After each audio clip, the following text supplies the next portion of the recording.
Peoples party 90 दिन के इंतखाब की ख्वाहिश रखती है और मुस्लिम लीग नून 60 दिन के इंतखाब की ख्वाहिश रखती है। और मौलाना फजल रहमान जो कि पीडीएम के सरबराह हैं, वो आज भी कह रही हैं कि दुबई के मामलात पर उन्हें एतमाद में नहीं लिया गया। एएनपी के सदर एमएल वली साहब ने एक्यूज किया है जेयूआई के गवर्नर को कि वो खैबर पख्तूनख्वा में अपनी जमात के लिए माहौल साजगार बनाने की कोशिश कर रहे हैं, यानी कि एएनपी के मफादात के बरक्स वो काम कर रहे हैं।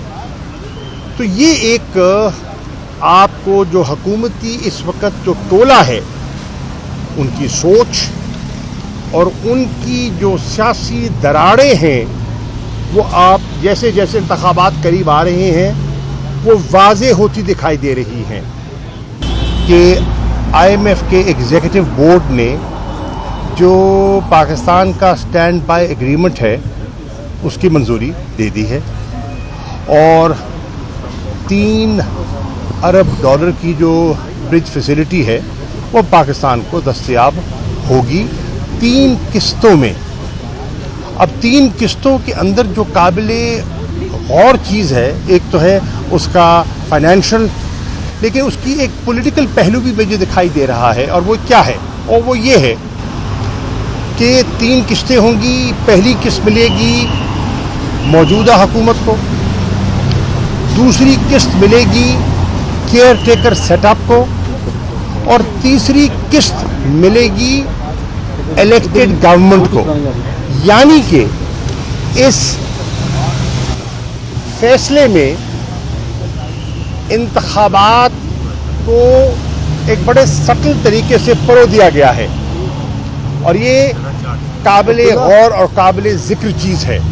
आप तहरीके इंसाफ को नुमाइंदगी दीजिए।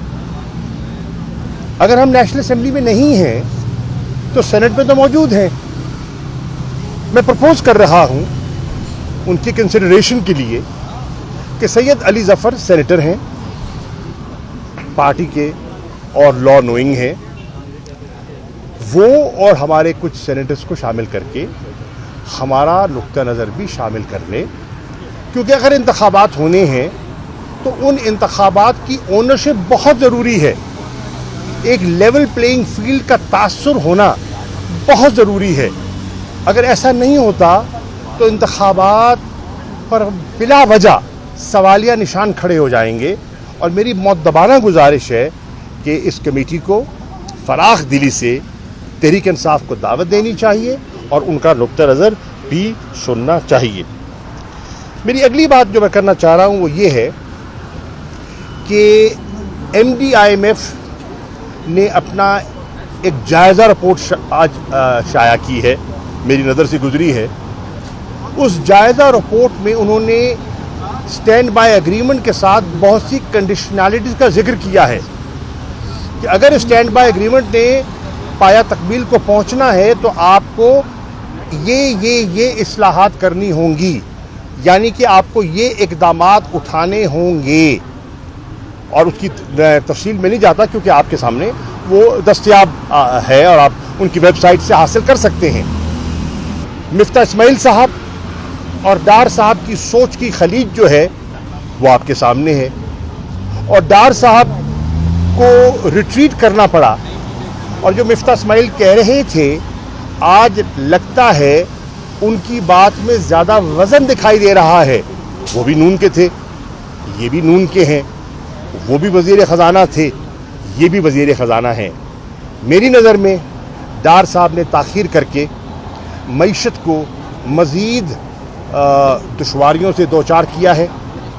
हमारा रुपया मज़ीद गिरा है, डिप्रिशिएट हुआ है और अब तो ऑब्वियसली एक्सचेंज रेट जो मार्केट बेस्ड होगा उसका इम्पैक्ट जो होगा वो भी आपके सामने है और आ रहा है, आ चुका है।